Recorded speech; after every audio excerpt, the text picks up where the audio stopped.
آج اماں میری شادی کر رہی تھی۔ جو ہی مجھے رخصت کیا تو اماں میرے کان میں بولی، شوہر کے ساتھ ہر حال میں گزارا کرنا ہے۔ میں یہ سن کر آنسو بہاتی سسرال آ گئی۔ کچھ دیر بعد شوہر کمرے میں آیا اور مجھے ہاتھ سے پکڑ کر شیشے کے سامنے کھڑا کر دیا اور بولا، گھونگھٹ اٹھاؤ۔ جو ہی میں نے اپنی صورت دیکھی تو چیخ نکل گئی۔ میں مریم شاید اس دنیا کی وہ واحد لڑکی جس نے کبھی اپنا چہرہ آئینے میں نہیں دیکھا تھا۔ جب سے میں نے ہوش سنبھالا تھا اماں مجھے آئینہ دیکھنے نہیں دیتی تھی۔ مجھ پر بڑی سخت پابندیاں لگائی ہوئی تھی۔ اماں نہ کہیں آنے جانے دیتی تھی، نہ کسی سے ملنے جلنے دیتی تھی۔ اماں نے مجھے اپنی قسم دے رکھی تھی کہ اگر تو نے شیشہ دیکھ لیا تو اس دن تو میرا مرا ہوا منہ دیکھے گی۔ وہ ہر کسی سے مجھے چھپا کے رکھتی تھی اور پھر میں نے اپنی شدید خواہش کے باوجود کبھی بھی اپنی صورت آئینے میں نہ دیکھی۔ حالانکہ اماں مجھے کہتی تھی کہ تو بہت خوبصورت ہے اور پورے خاندان میں تیرے جیسا کوئی نہیں دکھتا، تو کہیں مت جا تجھے نظر لگ جائے گی، اور کبھی کہتی کہ تم اچھی نہیں دکھتی اس لیے خود کو چھپا کے رکھو۔ یہ دونوں باتیں میری سمجھ سے باہر تھی۔ میں سوچتی تھی اماں کی کون سی بات پہ یقین کروں آخر۔ اس نے اس ڈر سے گھر کے سارے شیشے توڑ دیے تھے کہ کہیں میں خود کو اس سے چھپ کے دیکھ نہ لوں، لیکن مجھے اپنی اماں کی بات ماننی تھی۔ اس کے سوا میرا اس دنیا میں تھا ہی کون؟ اس وجہ سے اسکول بھی میں نقاب کر کے جاتی تھی، صرف آنکھیں نظر آتی تھی۔ میرے گھر میں بغیر نقاب کے گھومتی رہتی تھی۔ جب میں بہت چھوٹی تھی تو سب میری تعریف کیا کرتے تھے کہ میں بہت پیاری ہوں، لیکن جب سے اماں نے پابندی لگائی تھی میں سب باتیں بھول گئی تھی۔ لیکن جب کھڑکی پہ کھڑی ہوتی تھی تو نیچے سڑک پہ آنے جانے والے لوگ مجھے مڑ مڑ کے ستائشی نظروں سے کیوں دیکھتے تھے؟ اگر میں بدصورت تھی تو ان لوگوں کو تو مجھ سے کراہت آنی چاہیے تھی نا۔ کبھی کبھی یہ ساری باتیں میرے ذہن میں چلتی رہتی تھی اور میں ان سب باتوں پر توجہ نہیں دینا چاہتی تھی۔ کافی دنوں سے ایک نیا سبزی والا پٹھان گلی سے گزرنے لگا تھا جو بہت خوبصورت تھا۔ میں اکثر اسے کھڑکی سے دیکھتی رہتی تھی، وہ بھی آتے جاتے ہوئے مجھے دیکھتا رہتا تھا۔ اس دن گھر میں سبزی ختم تھی، اماں باہر گئی ہوئی تھی۔ میں نے سبزی والے کی آواز سن کے کھڑکی سے جھانکا، یہ وہی سبزی والا خوبصورت پٹھان تھا۔ میں نے دروازہ کھولا تو وہ سامنے ہی کھڑا تھا۔ پوچھا، سبزی لینی ہے؟ میں نے ہاں میں سر ہلا دیا۔ وہ بولا، کیا دوں؟ میں نے کہا، لیکن میرے پاس پیسے نہیں ہیں، اماں بھی گھر پہ نہیں ہیں۔ اس نے کہا، جو لینا ہے تم لے لو، پیسے بعد میں دے دینا، میں تو روز یہاں سے گزرتا ہوں۔ اس کی بات سن کر میں نے کہا، ٹھیک ہے، مجھے ایک پھول گوبھی اور آدھا کلو ٹماٹر دے دو، میں کل تمہیں اس کے پیسے دے گی۔ اس نے مجھے خاموشی سے سبزی پکڑائی، شوپر دیتے ہوئے میرے ہاتھ پر اپنا ہاتھ رکھ دیا اور مسکرا کے مجھے دیکھنے لگا۔ میں شرما کے اندر چلی گئی، دروازہ بند کر کے اپنی دھڑکنوں پر قابو پانے کی کوشش کرنے لگی۔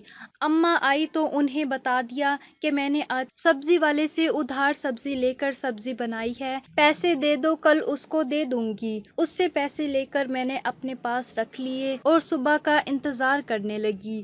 دوسرے دن جیسے ہی اس نے آواز لگائی میں بھاگی اور دروازہ کھول کے اس کی طرف پیسے بڑھا دیے۔ وہ آیا، میرے ہاتھ کو چھوتے ہوئے پیسے لے لیے۔ میں فوراً اندر چلی آئی اور کھڑکی سے اسے دیکھنے لگی۔ سڑک پر ایک ملنگ بھی گزر رہا تھا جو حق اللہ کی صدائیں لگا رہا تھا۔ اس کو دیکھ کر مجھے وحشت ہونے لگی۔ میں نے فوراً کھڑکی بند کر دی اور پٹھان سبزی فروش کے بارے میں سوچنے لگی۔ اب اکثر اس سے سبزی لیا کر سبزی دینے کے بہانے میرے ہاتھوں کو چھو لیتا تھا۔ اب تو وہ مجھ سے پیسے بھی نہیں لینا چاہتا تھا۔ میں زبردستی پیسے اس کی ریڑھی پر رکھ آتی اور کبھی وہ مفت میں مجھے سبزی پکڑا جاتا تھا۔ پھر ایک دن وہ مجھے سبزی دیتے ہوئے ایک خط بھی پکڑا گیا تھا۔ میں نے گھبرا کے ادھر ادھر دیکھا اور خط اپنے دوپٹے میں چھپا لیا، اندر آ کر چھپا کے رکھ دیا۔ رات کو جب اماں گہری نیند سو گئی تب میں نے وہ خط نکال کے پڑھا تھا جس میں پٹھان نے اپنا نام اسماعیل بتایا تھا اور مجھ سے محبت کا اظہار کیا تھا اور شادی کی خواہش ظاہر کی تھی اور مجھ سے خط کا جواب مانگا تھا۔ میں نے اسی وقت کاغذ قلم اٹھا کے خط کا جواب لکھنا شروع کیا اور اس سے کہا کہ میرا نام مریم ہے، مجھے بھی تم اچھے لگتے ہو بہت، اور مجھے تم سے شادی کرنے پر کوئی اعتراض نہیں ہوگا۔ خط لکھ کے میں نے چھپا دیا، مبادا اماں نہ دیکھ لے، اور میں بستر پر لیٹ کے پٹھان کے بارے میں سوچتے سوچتے چادر اپنے اوپر کھینچ کے سو گئی۔ اگلے دن میں جھاڑو دے رہی تھی کہ سبزی والے کی آواز میری سماعت سے ٹکرائی۔ دل کی تیز ہوتی دھڑکن کو سنبھالتے ہوئے میں خط لے کے دروازے پہ گئی۔ اس نے سبزی میری طرف بڑھائی تو میں نے خط اسے دے دیا۔ اسی وقت وہ ملنگ بابا آتا دکھائی دیا۔ میں جلدی سے دروازہ بند کر کے اندر آئی، باورچی خانے میں سبزی رکھی اور چھری اٹھا کے سبزی چھیلتے ہوئے سوچنے لگی کہ بقول اماں کے میں بدصورت ہوں تو یہ خوبصورت سبزی والا پٹھان کیوں مجھ پہ فدا ہو گیا؟ کیا اس کی آنکھیں خراب ہیں؟ اسی طرح یہ خط و کتابت کا ایک سلسلہ چل نکلا تھا ہمارے بیچ میں۔ میں اس سے خط میں پوچھا کرتی کہ تمہیں میں کیسے پسند آ گئی، تمہیں مجھ میں کیا اچھا لگا؟ وہ لکھتا، مجھے تمہاری ہر ادا پسند ہے، تم بہت پیاری ہو، میں تمہیں تب سے پسند کرتا تھا جب تم کھڑکی سے جھانکتے ہوئے مجھے دیکھا کرتی تھی۔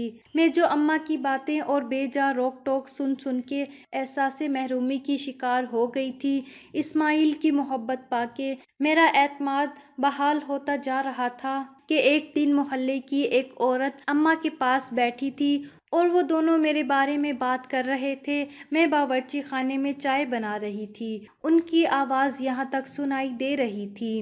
خالہ اماں سے کہہ رہی تھی کہ تیری بیٹی جوان ہو گئی ہے، اس کے لیے کوئی رشتہ وشتہ دیکھا تم نے؟ میری اماں آہ بھر کے بولی، نہیں، اور مریم سے کون شادی کرے گا؟ میں نے نہیں کرنی اس کی شادی وادی۔ اماں نفی میں گردن ہلاتے ہوئے بولی، اے کیوں بھلا، اچھی ٹھیک ٹھاک تو دکھتی ہے مریم، مل جائے گا رشتہ، خالہ نے کہا۔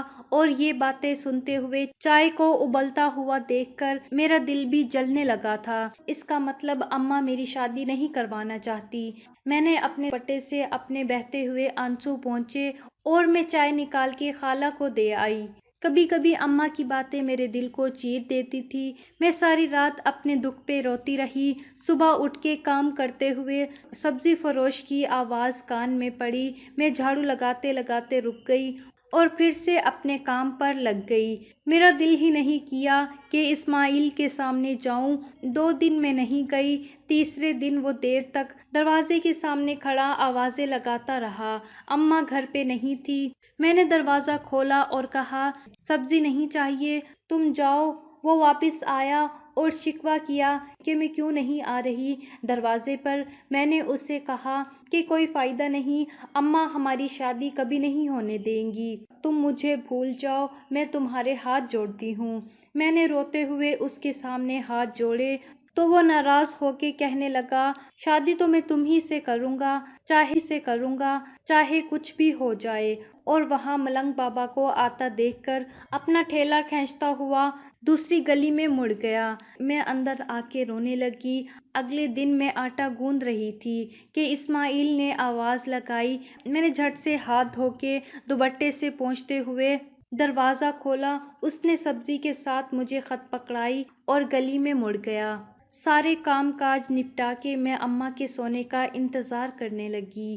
جب وہ سو گئی تب میں نے وہ خط نکالا اور کھول کر پڑھنے لگی، جس میں اسماعیل نے لکھا تھا کہ اپنی اماں سے بات کرو، مانتی ہے تو ٹھیک، ورنہ میں تمہیں یہاں سے بھگا کے لے جاؤں گا۔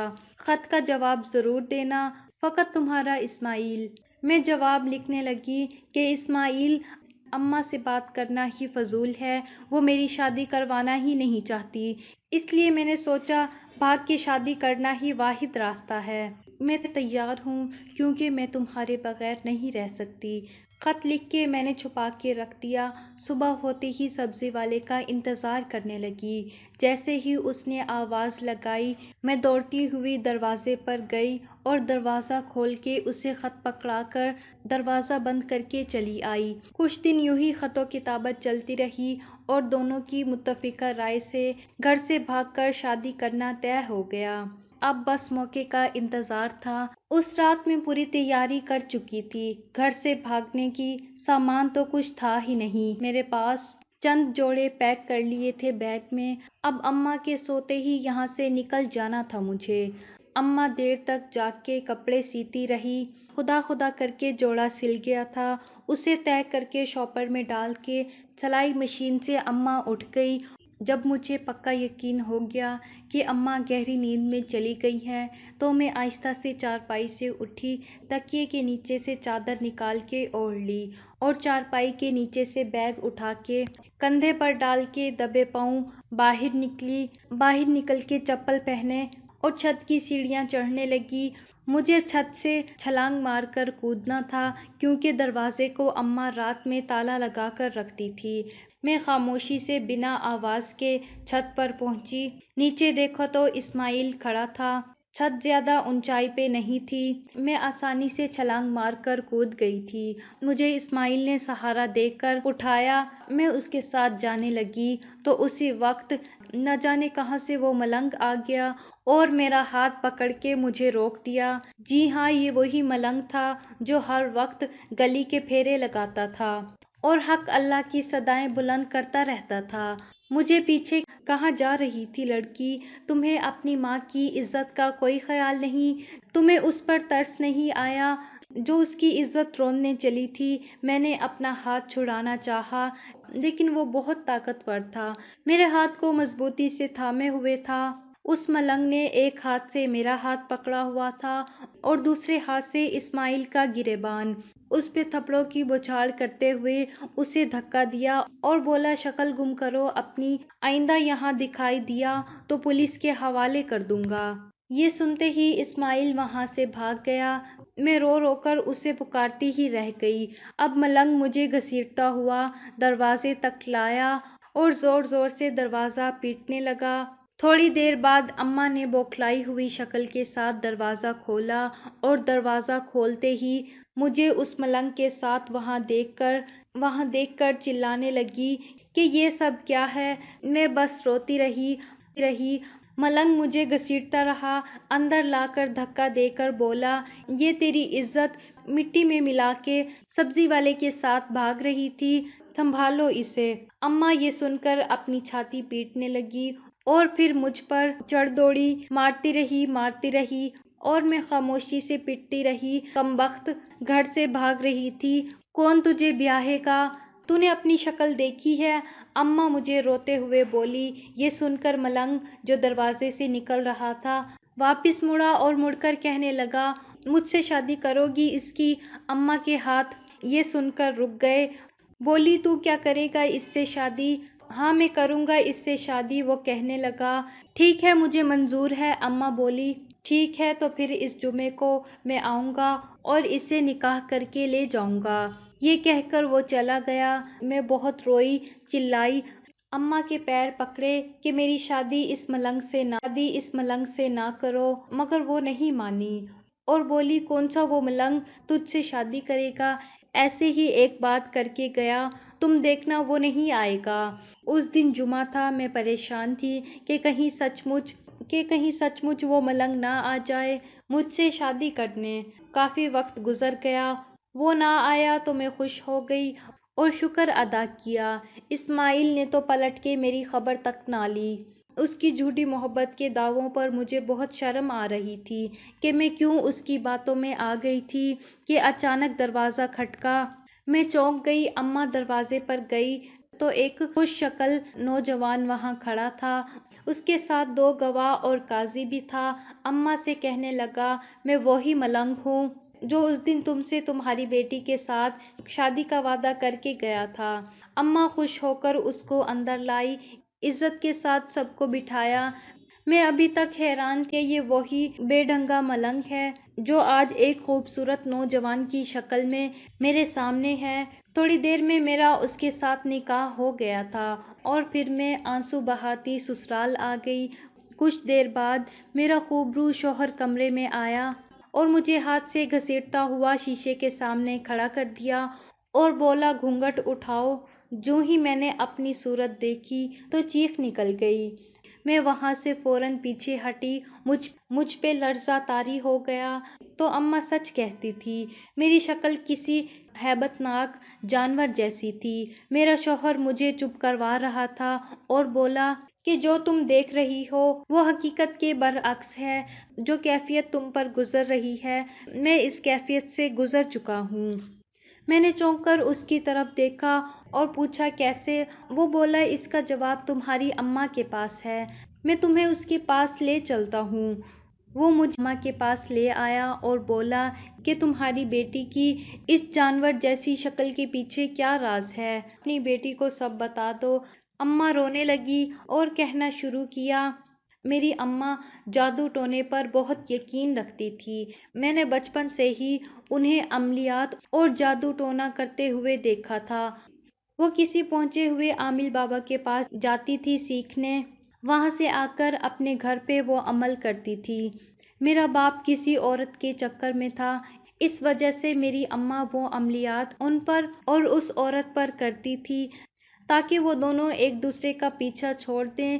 پھر ایک دن اماں اب کافی عملیات سیکھ گئی تھی، اڑوس پڑوس کی عورتوں کو تعویذ گنڈے دیتی، ان کے لیے شیطانی عملیات کرتی رہتی۔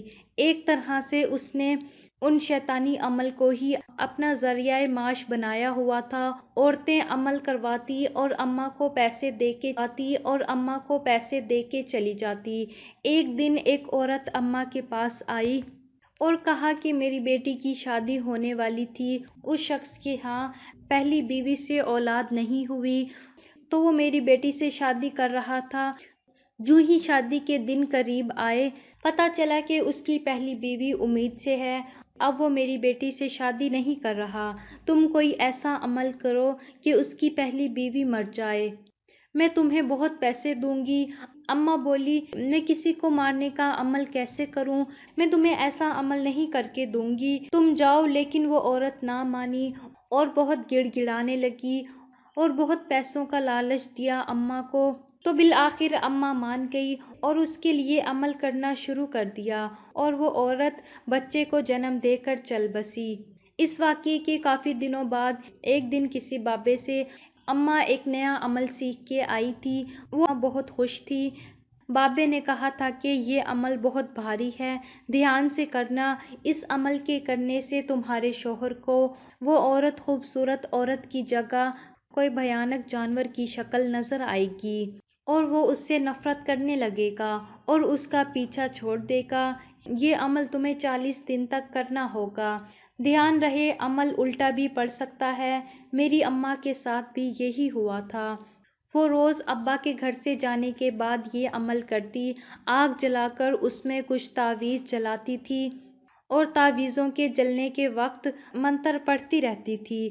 ایک دن تعویذ جلا کے منتر پڑھنے لگی تو منتر کے کچھ لفظ آنکھیں بند کر کے یاد کرنے کی کوشش کرتے ہوئے بار بار وہی منتر دہراتی گئی اور کچھ غلط لفظ استعمال کیے جس سے آگ بجھ گئی اور منتر الٹا پڑ گیا تھا۔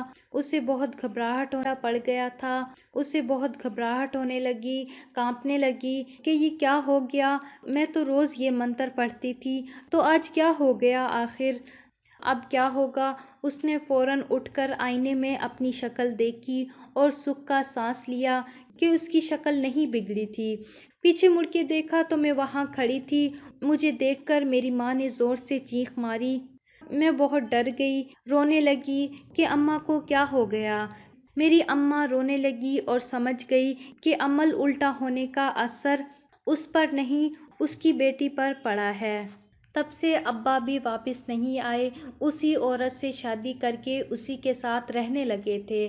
تب سے اماں نے جادو ٹونے اور عملیات سے توبہ کر لی تھی۔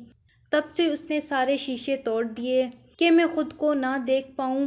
کبھی کبھی میں اماں کی خود پہ لگی ان بے جا پابندیوں سے اکتانے لگ جاتی تو دروازے پہ جا دیتی تھی۔ اماں نے بتایا کہ وہ ماضی میں جادو ٹونا کرتی تھی، ایک دن اس کا اثر الٹا پڑ گیا اور میری بیٹی کی شکل بگڑ گئی۔